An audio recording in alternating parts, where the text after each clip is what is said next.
हमने अपने पिछले वीडियो में यह देखा कि किस प्रकार से दस्तावेज़ों की अंतर्वस्तु को साबित किया जाता है। अब इस वीडियो में हम ये देखेंगे कि भारतीय साक्ष्य अधिनियम के अंतर्गत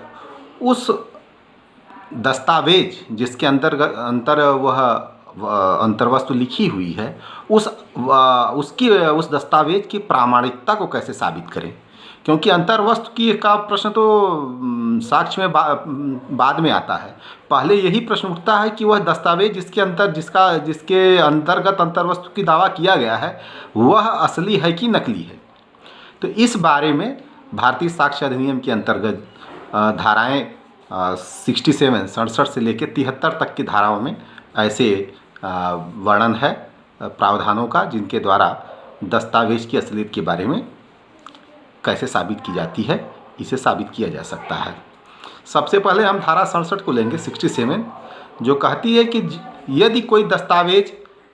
का कोई भाग लिखा गया है या संपूर्ण दस्तावेज लिखी गई है या उस पर किसी का हस्ताक्षर है या निष्पादित करने वाले का हस्ताक्षर है, तो इस बात को हम कैसे साबित करेंगे कि यह दस्तावेज उसी के द्वारा लिखा गया है या उसी के द्वारा हस्ताक्षरित है। क्योंकि कई मामले ऐसे आते हैं जब कोई व्यक्ति अपने अधिकारों का दावा किसी दस्तावेज की अंतर्वस्तु के आधार पर करता है,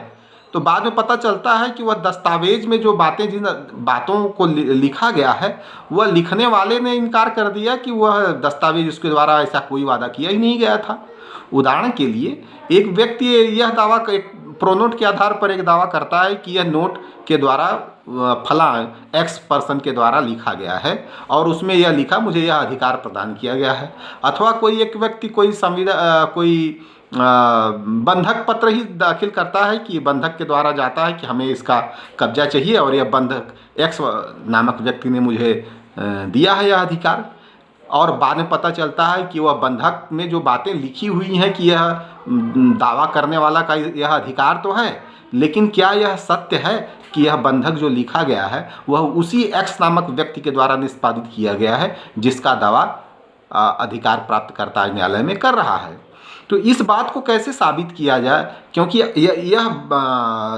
इसे साबित किया बिना, धारा 67 कह रही है कि इसको साबित किए बिना उस दस्तावेज का कोई मूल्य नहीं है जब तक यह साबित न कर दें आप कि यह दस्तावेज असली है और जिसका दावा किया जा रहा है हस्ताक्षर का, या हस्ताक्षर उसी व्यक्ति का है, अथवा जिसने इसको निष्पादित किया है या लिखा है इसको वह उसी व्यक्ति के द्वारा लिखा गया है जिसका दावा व्यक्ति द्वारा कह रहा है कि उसी के द्वारा लिखा हुआ है। तो इसके लिए कई आप साक्ष्य ले सकते हैं, जैसे जिसने जो भी वह उस व्यक्ति के हस्ताक्षर को पहचानता है, जिसने हस्ताक्षर किया है उसके हस्ताक्षर के द्वारा या उसकी लिखावट की पहचान के द्वारा या जिसके सामने वह लिखी गई है, इन बातों का साक्ष्य लेकर न्यायालय यह साबित किया जा सकता है कि वह दस्तावेज वास्तव में उसी व्यक्ति के द्वारा निष्पादित की गई है, उसी व्यक्ति के द्वारा हस्ताक्षरित की गई है या उसी व्यक्ति के द्वारा लिखी गई है जिस व्यक्ति के द्वारा लिखे होने या हस्ताक्षरित किए जाने का दावा किया जा रहा है। तो इस संबंध में न्यायालय या तो स्वयं जिस व्यक्ति के बारे में दावा किया जाता है कि हस्ताक्षर उसी का है या उसी के द्वारा लिखा गया है पत्र, तो उसको बुलाकर न्यायालय में उसके साक्ष्य के द्वारा यह साबित किया जा सकता है कि जो हस्ताक्षर है या जो लिखा गया है वो जो दावा किए गए व्यक्ति के द्वारा लिखा गया साबित किया जा सकता है। अथवा जिसके सामने वह निष्पादित किया गया है, हस्ताक्षर किया गया है या लिखा गया है दस्तावेज, उसको बुलाकर उस व्यक्ति को बुलाकर जिसके सामने ऐसा किया गया है उसका साक्ष्य लेकर भी यह न्यायालय में साबित किया जा सकता है। अथवा जो व्यक्ति उसकी हैंड राइटिंग, जिस हस्ताक्षर, सिग्नेचर या हैंड राइटिंग को पहचानता हो, उस व्यक्ति को बुलाकर यह न्यायालय तस्दीक करा सकता है कि हाँ यह जो इबारत लिखी हुई है अथवा यह हस्ताक्षर जो किया गया है वह उसी के द्वारा किया गया है। तभी उस दस्तावेज का मूल्य है, अन्यथा ऐसे दस्तावेज का कोई मूल्य नहीं है जब तक यह साबित नहीं हो जाए कि जो अंतर्वस्तु लिखी गई है या जो हस्ताक्षर अंतर्वस्तु के ऊपर किया गया है वह उसी व्यक्ति का है जिसके बारे में हस्ताक्षर करने या लिखने का दावा किया जा रहा है। उसी प्रकार से 67A जो धारा है उसमें डिजिटल सिग्नेचर की बात की गई है कि डिजिटल जहाँ सिग्नेचर है जिन तथ्यों पर उनका भी अंतर्वस्तु का प्रमाणीकरण तभी माना जाएगा दस्तावेज का जब तक कि वह अंकीय हस्ताक्षर को साबित न कर दिया जाए। अब हम धारा 68 पे आते हैं, जो कि ऐसे मामलों, ऐसे दस्तावेजों से संबंधित है, उनके साबित होने से संबंधित है, ऐसे दस्तावेजों के जो कि जिनका अनुप्रमाणन आवश्यक है। अर्थात जिन दस्तावेजों का विधि द्वारा अनुप्रमाणित होना आवश्यक है, उन दस्तावेजों को कैसे हम साबित करेंगे, उनका प्रमाणीकरण कैसे करेंगे, इसके बारे में धारा 68 में प्रावधान है। धारा 68 कह रही है कि ऐसे दस्तावेज जिनके लिए अनुप्रमाणन कानून की दृष्टि से आवश्यक है, तो ऐसे में देखिए, सब दस्तावेजों का अनुप्रमाणन आवश्यक नहीं होता है। जैसे संपत्ति अंतरण अधिनियम में देखिए तो बंधक है और विल है, वसीयत, मुस्लिम लॉ के अंतर्गत की वसीयत को छोड़कर, और दान भी जैसे मुस्लिम विधि के अंतर्गत किए गए दान से के अतिरिक्त जो दान है, इनका अनुप्रमाणन होना आवश्यक है। तो जिन दस्तावेजों का अनुप्रमाणन आवश्यक है, उन दस्तावेजों की प्रामाणिकता को कैसे हम सबूत देंगे उसके बारे में कि यह सही है, यह सत्य है। तो इसके लिए कह रहा है कि यह दस्तावेज जिनका अनुप्रमाणित होना विधि द्वारा आवश्यक है, ऐसे दस्तावेजों को हम, जो दस्तावेज हमेशा दो साक्षियों द्वारा अनुप्रमाणित किए जाते हैं ऐसे दस्तावेज, तो उनमें से जो भी साक्षी, कम से कम एक साक्षी जो जीवित है और गवाही देने के लिए, साक्ष्य देने के लिए योग्य है, असक्षम नहीं है अर्थात सक्षम है, और साथ ही साथ न्यायालय की आदेशिका की सीमाओं के अंतर्गत आता है। अर्थात न्यायालय जहाँ पर यह मुकदमा चल रहा है, जहाँ इसे प्रमाणित किया जाना है दस्तावेज को, उसकी सीमाओं के जहाँ तक उसके जा सकते हैं, आदेशिका करके उसको बुलाया जा सकता है। तो ऐसे साक्षी को बुलाकर उसे गवाही ली जाएगी कि हाँ, यह दस्तावेज उसके सामने ही निष्पादित किया गया।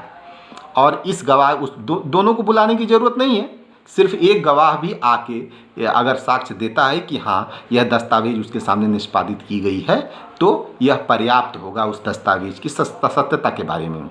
किंतु इसमें परंतु दिया गया है कि यदि कोई ऐसा दस्तावेज जो विल नहीं है, अर्थात वसीयत नहीं है,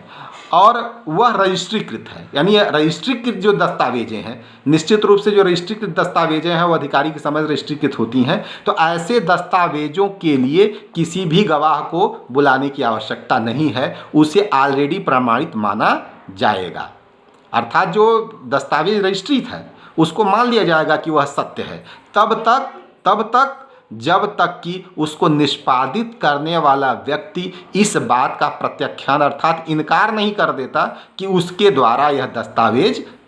निष्पादित की गई है। यदि वह इनकार कर देता है कि नहीं, यह दस्तावेज मेरे द्वारा निष्पादित नहीं की गई है, तो फिर रजिस्ट्रीकृत होते हुए भी गवाहों को बुलाना है, किसी एक गवाह को बुलाकर न्यायालय में साक्ष्य लेना पड़ेगा। अब रही बात विल की, अर्थात अगर कोई दस्तावेज वसीयत है और वसीयत रजिस्ट्रीकृत है, तो क्या उसके लिए गवाह की ज़रूरत पड़ेगी कि नहीं? तो इसमें रजिस्ट्रीकृत विल को एक्सक्लूड कर दिया गया है परंतु के अंतर्गत। अर्थात अगर कोई विल है और वह रजिस्ट्रीकृत है, तो भी उसके प्रमाणीकरण के लिए एक गवाह को लाना पड़ेगा, और वह गवाह न्यायालय की आदेशिका के अंतर्गत आकर आदेश से आकर गवाही देगा, तभी विल की जो है की सत्यता को माना जाएगा। अर्थात धारा 68 के अंतर्गत जो है, अगर कोई ऐसा दस्तावेज है जिसके प्रमाणीकरण की आवश्यकता है और वह दस्तावेज विल नहीं है और दूसरे कोई दस्तावेज है और रजिस्ट्रीकृत हैं वो, तो ये मान लिया जाएगा कि वो सत्य हैं, लेकिन और उसी के द्वारा निष्पादित किए गए हैं जिसके बारे में कहा जा रहा है। लेकिन अगर वही वसीयत है तो फिर उस व्यक्ति को, उस गवाह को, किसी ने दो गवाहों में से किसी एक को बुलाना पड़ेगा कि वह आके गवाही दे। भले वह रजिस्ट्रीकृत विल है तो उसकी गवाही मान्य होगी, तभी यह माना जाएगा कि वह सत्य है और वह निष्पादित की गई है विल। अब धारा 69, धारा 68 से ही जुड़ी हुई धारा 69 है, 69। धारा 69 का उन मामलों में लागू होती है जहां पर कि अनुप्रमाणक या तो जीवित नहीं है, या तो उन्हें बुलाया, या वो गवाही देने योग्य नहीं रह गए हैं, या वह न्यायालय की सीमा के बाहर चले गए हैं, या दस्तावेज निष्पादित किया गया था यूनाइटेड किंगडम में। तो ये 4 परिस्थितियां हैं जिनमें अगर आप गवाह उपस्थित नहीं है, यह गवाही देने के लिए कि हाँ यह दस्तावेज मेरे द्वारा मेरे सामने ही निष्पादित किया गया था, यह दस्तावेज सत्य है, सही है। तो अब ऐसे मामलों में क्या किया जाएगा? तो धारा 69 कहती है कि ऐसे मामले में किसी ऐसे व्यक्ति का साक्ष्य लिया जा सकता है जो यह कहे, जो यह पहचाने कि हाँ जो जिन अनुप्रमाणक, जैसे दो अनुप्रमाणक हैं दस्तावेज में, तो दो दस्तावेज दोनों में से कोई कम से कम एक जो अनुप्रमाणक है उसके वह हस्ताक्षर पहचानता है और यह जानता है कि हाँ यह अनुप्रमाणित जो की गई दस्तावेज है वह उसी व्यक्ति के द्वारा है जिसके द्वारा यह अनुप्रमाणित की गई है। और दूसरा उसे यह भी बताना पड़ेगा कि जो निष्पादक है उसकी भी राइटिंग वो पहचानता है, जिसने एग्जीक्यूट किया हुआ है दस्तावेज को, यह पूरा दस्तावेज उसी की राइटिंग में है और वह उस राइटिंग को पहचानता है। इस प्रकार से जहाँ पर अनुप्रमाणक यह साक्ष्य देने के लिए न्यायालय नहीं आ सकते कि दस्तावेज जो है उनके सामने एग्जीक्यूट की गई है या दस्तावेज की सत्यता के बारे में वो गवाह नहीं उपस्थित हो पाते हैं, चाहे वह मृत्यु हो चुकी है उनकी, चाहे वह अब सक्षम ही नहीं रहे गए हों, अयोग्य हो गए हों वहाँ गवाही देने से, अथवा जिनके बारे में पता नहीं चल पा रहा है कि वो कहाँ पर हैं, या कोई न्यायालय की आदेशिका के बाहर हैं गवाह, इनको बुलाना संभव नहीं हो पा रहा है, या वह दस्तावेज ही यूनाइटेड किंगडम में एग्जीक्यूट किया गया हो, निष्पादित किया गया हो। तो ऐसे मामलों में फिर ऐसे व्यक्तियों का साक्ष्य लिया जाता है जो उस निष्पादक को भी जानते हों और साथ ही साथ जो हस्ताक्षर जिसने प्रमाणित किया, अनुप्रमाणित किया है गवाह ने, उसको भी जानते हों और दोनों की राइटिंग को देख के वो ये कह सकते हैं कि हाँ ये जो एग्जीक्यूशन किया गया है, निष्पादित जो हुआ दस्तावेज वो उसी के द्वारा निष्पादित हुआ है जिसके बारे में यहाँ पर दावा किया जा रहा है। और इस पर जो गवाह के रूप में हस्ताक्षर है वह हस्ताक्षर भी कम से कम एक गवाह के हस्ताक्षर को मैं पहचानता हूँ और वह गवाह ही इसमें हस्ताक्षर किया। और धारा 70 बहुत सिंपल सी धारा है, ऐसे मामलों में लागू होती है जहाँ स्वयं दस्तावेज का निष्पादित करने वाला व्यक्ति यह कहता है कि हाँ यह दस्तावेज जो है उसी के द्वारा निष्पादित की गई है, अर्थात वह व्यक्ति यदि दस्तावेज ऐसी है जिसका अनुप्रमाणित होना आवश्यक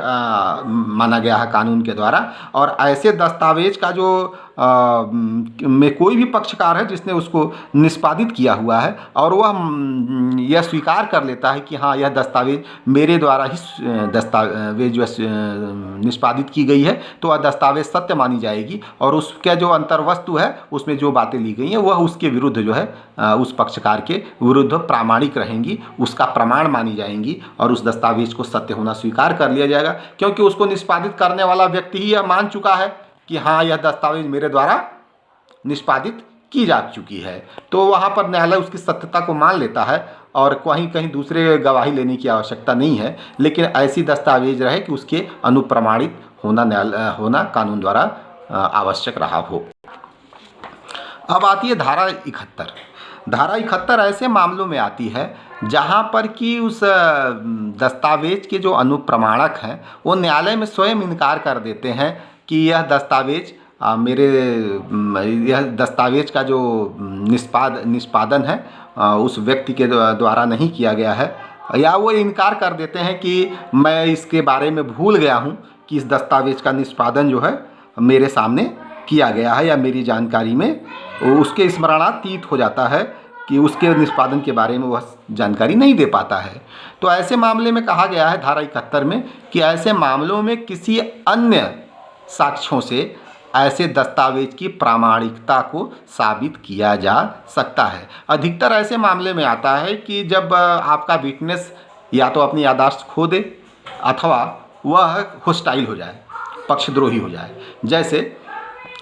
एक्स ये दावा करता है कि वाई ने उसके पक्ष में जो है एक बंधक निष्पादित किया था और जिसके बारे में कब्जे का वो अपने आधार बनाता है और न्यायालय में वाद लाता है। तो एक्स अपने पक्ष में अब उस पर जो बंधक पत्र है उस पर ए और बी नाम के दो साक्षियों ने हस्ताक्षर कर रखे हैं, उसको अनुप्रमाणित कर रखा है। अब एक्स ने अपने पक्ष में ए को बुलाया कि आप हमारे पक्ष में गवाही दीजिए कि यह जो कंटेंट इसमें लिखा गया उसका निष्पादित करने वाला वाई ही है। अब यहाँ पर ए आता है और ये कहता है कि या तो भूल गया है या कहता है कि मेरे सामने यह निष्पादित नहीं हुआ या इसके बारे में मैं नहीं जानता हूँ। तो अब एक प्रकार से देखा जाए तो अब एक्स के सामने अब दोबारा वो किस प्रकार से इस दस्तावेज के अपने अधिकारों का दावा कर सकता है, क्योंकि दावा अधिकारों के अंतर्गत ऐसे बंधक पत्र का दावा करने के लिए साबित करना जरूरी है कि यह बंधक पत्र जो लिखा गया है वह वाई के द्वारा ही लिखा गया है। तो अब अन्य क्या परिस्थितियाँ हैं, तो अन्य परिस्थितियाँ हैं, अन्य साक्ष्य या तो दूसरे गवाह को बुलाए,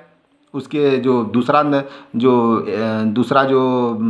साक्षी रहा है उसको जो अनुप्रमाणित किया हुआ है, ए के अतिरिक्त जो बी है, और अब बी को आकर ला के वो अपना प्रमाण दे सकता है कि हाँ यह एक्स के द्वारा ही एग्जीक्यूट किया गया है बंधक पत्र। अगर वह बी को नहीं ला सकता है तो जिसने दस्तावेज लिखा हुआ है, दस्तावेज लेखक को बुला के साबित कर सकता है कि, यानी ये परिस्थितिजन्य साक्ष्यों के द्वारा भी यह साबित किया जा सकता है कि यह दस्तावेज सत्य है। और इसके लिए वह चाहे तो वही जो दस्तावेज लेखक है कि भाई हमारे सामने ही यह दस्तावेज वाई के द्वारा लिखा गया और ए बी ने उसको अनुप्रमाणित किया, इस तरह के साक्ष्यों के द्वारा भी दस्तावेज को की सत्यता को साबित किया जा सकता है। और इसके लिए अन्य साक्ष्यों का प्रयोग किया जा सकता है उन मामलों में जहाँ पर कि अनुप्रमाणित करने वाले दस्तावेज की सत्यता के बारे में इनकार कर दे। अब अभी तक तो हम लोगों ने ऐसे दस्तावेजों की प्रामाणिकता के बारे में सबूत की बात की जिनके लिए न्यायालय ने कानून बना रखा है कि जिनके लिए न्यायालय कानून में यह नियम है कि उनका अनुप्रमाणन आवश्यक है। अब धारा 72 का आती है जो ऐसे मामलों के ऐसे दस्तावेजों के प्रमाणीकरण की बात करती है जिनके लिए किसी भी प्रकार के अनुप्रमाणन की आवश्यकता नहीं रहती। जैसा मैं पहले ही बता चुका हूँ कि प्रत्येक प्रकार के जो दस्तावेज हैं उनके प्रमाणीकरण की अनुप्रमाणन की आवश्यकता नहीं रहती है। लोग बढ़ चढ़ के उत्साह में भर के हर किसी पे भी गवाही ले लेते हैं, वहाँ अनुप्रमाणन 2 साक्षियों का करवा लेते हैं। कुछ लोग तो किराएदारी के जो संविदा होती है उसको भी अनुप्रमाणित करवा लेते हैं। तो वो ठीक है, अपना वो उनका है, कर लें, लेकिन हर दस्तावेज के लिए कानून नहीं है कि उसे अनुप्रमाणित ही किया जाए 2 गवाहों के द्वारा। तो ऐसे दस्तावेजों की सत्यता को कैसे साबित किया जाएगा, तो इसके बारे में धारा 72 है। धारा 72 कहती है कि ऐसे दस्तावेज जिनके अनुप्रमाणन की कोई आवश्यकता नहीं है कानून के द्वारा, उन्हें इस प्रकार से प्रमाणित किया जा सकता है उसके बारे में जैसे उनके अनुप्रमाणन की आवश्यकता न हो। जैसे ए और बी के बीच में कोई एक ए और बी के बीच में कोई एक सामान्य प्रकार का संविदा की हुई है और उस पर एक्स वाई ने जो है अनुप्रमाणित उसको किया हुआ है। तो यहाँ और ए अपना दावा करता है बी के ऊपर उसी संविदा के आधार पर, और बी इनकार कर देता है कि ऐसी संविदा हमने लिखी नहीं है। तो यहाँ पर कोई ज़रूरी नहीं है कि उसके जो अनुप्रमाणक हैं उनको बुलाया जाए और कहा जाए कि आप आके गवाही दीजिए कि हाँ बी ने ही इसको निष्पादित किया हुआ है इस संविदा को, बल्कि उसके जो अन्य किसी भी प्रकार के जैसे उसके लिखने वाले हैं, जो दस्तावेज लेखक है, इस प्रकार के व्यक्तियों को भी बुलाकर कि हाँ मेरे द्वारा सामने ही यह निष्पादित हुई है, इस प्रकार की संविदा ए और बी के बीच में प्रमाण लिया जा सकता है और उसे सत्य प्रमाणित किया जा सकता है। कोई ज़रूरी नहीं है कि वहाँ अनुप्रमाणकों को बुलाया जाए, अनुप्रमाणकों की आवश्यकता ही पड़े।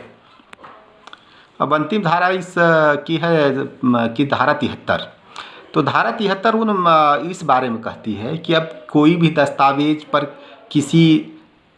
विशिष्ट व्यक्ति, विनिर्दिष्ट व्यक्ति के ही हस्ताक्षर हैं या किसी विनिर्दिष्ट व्यक्ति द्वारा कोई दस्तावेज लिखा हुआ है या दस्तावेज पर लगी हुई जो सील है, मुद्रा है, वह किसी विनिर्दिष्ट व्यक्ति की है, इस बात का प्रमाण कैसे दिया जाएगा, इस बात का सबूत कैसे दिया जाएगा। तो इस बारे में न्यायालय कह रहा है कि कोई भी ऐसे व्यक्ति के गवाही के द्वारा ऐसा साबित किया जा सकता है जैसे जो व्यक्ति ऐसे हस्ताक्षर को पहचानता हो या उस व्यक्ति के जिसके बारे में निर्दिष्ट व्यक्ति के लेखनी के बारे में जिसके बारे में कहा गया है कि वह इबारत उसी के द्वारा लिखी हुई है दस्तावेज में, उसकी राइटिंग को पहचानते हो, उसकी जो लिखावट को पहचानता हो, वह व्यक्ति आके गवाही दे सकता है। न्यायालय उसको बुला सकता है कि वह बताए और न्यायालय में वो गवाही दे सकता है कि हाँ उस व्यक्ति की राइटिंग को मैं पहचानता हूँ, वह उसी व्यक्ति के द्वारा लिखा गया है। या वह हस्ताक्षर को पहचानता हो तो कह सकता है कि हाँ वह उसी व्यक्ति का हस्ताक्षर यह है या उसी व्यक्ति की सील लगी हुई है जिस व्यक्ति की सील के बारे में ऐसा कहा जा रहा है। तो वह ऐसा कोई व्यक्ति गवाही दे सकता है। या फिर कोई प्रमाणित इबारत है या प्रमाणित हस्ताक्षर है न्यायालय, तो उस जिस हस्ताक्षर के बारे में दावा किया जा रहा है उस व्यक्ति का, और पहले से उसका प्रमाणित कोई हस्ताक्षर या इबारत न्यायालय में है, तो उससे तुलना कर सकता है न्यायालय उससे तुलना कर सकती है कि हाँ यह पहले से प्रमाणित उसके हस्ताक्षर है या प्रमाणित इबारत है, और उस प्रमाणित के आधार पर जो है मैं तुलना करके ये साबित किया जा सकता है कि हाँ यह हस्ताक्षर या लिखावट उसी व्यक्ति की है या सील उसी व्यक्ति की है। तीसरा, न्यायालय ऐसे व्यक्ति किसी विशेषज्ञ के जो हैंड राइटिंग एक्सपर्ट होते हैं उनको बुलाकर भी यह साबित का प्रमाण ले सकता है कि यह लिखावट या हस्ताक्षर उसी विनिर्दिष्ट उस विशिष्ट व्यक्ति की है कि नहीं। अथवा न्यायालय में ऐसे व्यक्ति को इस तरह का प्रमाण लेने के लिए यह कह सकता है कि आप आके न्यायालय में लिखिए, अपनी हैंड राइटिंग में लिखिए या अपना हस्ताक्षर करिए, जिससे तुलना की जा सके कि हाँ आपका जो है हैंड राइटिंग जो है आपकी ही है या नहीं है। कभी कभी ऐसे मामले यह जो प्रमाण है थोड़ा सा कमज़ोर क्योंकि मान जाना पड़ता है, क्योंकि यह जो है कई लोग हस्ताक्षर या लिखावट को न्यायालय में जाके बदल देते हैं। लेकिन इस प्रकार से इस रीति से, अर्थात किसी जानने वाले जो उसके पहचानता हो राइटिंग को और उसके हस्ताक्षर को, अथवा किसी एक्सपर्ट को, अथवा कि उसके लेके उसके जो नमूने हैं लेकर उससे स्वयं के, और पहले से जो प्रमाणित है उसके हस्ताक्षर और राइटिंग, उससे तुलना करके भी उस दस्तावेज की सत्यता को साबित किया जा सकता है। अब प्रश्न ये उठता है कि क्या ये धारा जो 73 है जिसमें व्यक्ति को अपना लिखावट या हस्ताक्षर देने के लिए न्यायालय बाध्य कर सकता है, वह संविधान के अनुच्छेद 20(3) के उल्लंघन में है क्या? क्योंकि 20 जो भारतीय संविधान का अनुच्छेद 20 का खंड 3 है वह किसी भी व्यक्ति को अपने विरुद्ध साक्षी बनने से रोकता है। तो कई मामलों में ऐसे प्रश्न आए, और ऐसा एक मामला था बम्बई राज्य बनाम कट्टू कल्लू अवघड़। बम्बई राज्य बनाम कट्टू कल्लू अवघड़, ऐसे मामले में भी ऐसा प्रश्न आया, लेकिन उच्चतम न्यायालय ने कहा कि यह ठीक है, यह दिखता तो है गवाही जैसा, लेकिन हम इसको जो है अपने विरुद्ध गवाही नहीं मानते। तो इस प्रकार से यह धारा जो 73 है वह संवैधानिक है, और किसी भी व्यक्ति को उसके विरुद्ध जो है उसके हस्ताक्षर और उसके हैंड राइटिंग की सत्यता को जानने के लिए उनसे उसका नमूना लिया जा सकता है। अब इसी से जुड़ी हुई एक आज IT एक्ट के अंतर्गत 2000 के अंतर्गत जो संशोधन हुआ है साक्ष्य अधिनियम में, धारा 73 क है, जो ये कहती है कि जो व्यक्ति अंकीय हस्ताक्षर यानी डिजिटल सिग्नेचर करते हैं, और इंफॉर्मेशन टेक्नोलॉजी एक्ट के अंतर्गत वो आती है डिजिटल सिग्नेचर, तो ऐसे मामले में उनके हस्ताक्षर को कैसे सत्य साबित किया जाए कि जो हस्ताक्षर उनके द्वारा किया गया है डिजिटल सिग्नेचर वह सत्य है, और यह इबारत उन्हीं के द्वारा या प्रमाणीकरण किया गया है, अथवा ये इबारत उन्हीं के द्वारा निष्पादित की गई है। तो इस मामले में है न्यायालय जो है जो IT एक्ट 2000 के अंतर्गत नियुक्त नियंत्रक है उसको यह प्रमाण पत्र जारी करने के लिए कह सकता है, या किसी अधिकारी को जो उसको योग्य है तो ऐसा करने के लिए उसे ऐसा प्रमाण पत्र जारी करने के लिए कह सकता है कि यहाँ पर जो न्यायालय में जिस व्यक्ति के डिजिटल सिग्नेचर करने की बात कही गई है यह डिजिटल सिग्नेचर उसी व्यक्ति का है, ऐसा प्रमाण पत्र दीजिए। और इस प्रकार का अगर प्रमाण पत्र प्राप्त हो जाता है तो माना जाएगा कि यह डिजिटल सिग्नेचर उसी के द्वारा किया गया है। तो इस प्रकार से हमने मौखिक साक्ष्य के बारे में इसके पहले वीडियो में देखा। फिर दस्तावेजी साक्ष्य कितने प्रकार का साक्ष्य कितने दस्तावेजों के अंतर वस्तु अर्थात उसके अंतर्गत जो लिखी हुई है उसे कैसे हम प्रमाणित करेंगे, और फिर वह दस्तावेज स्वयं सत्य है इस बात का प्रमाण कैसे हम देंगे, इस बारे में हमने पूरा अध्ययन किया। वीडियो देखने के लिए धन्यवाद।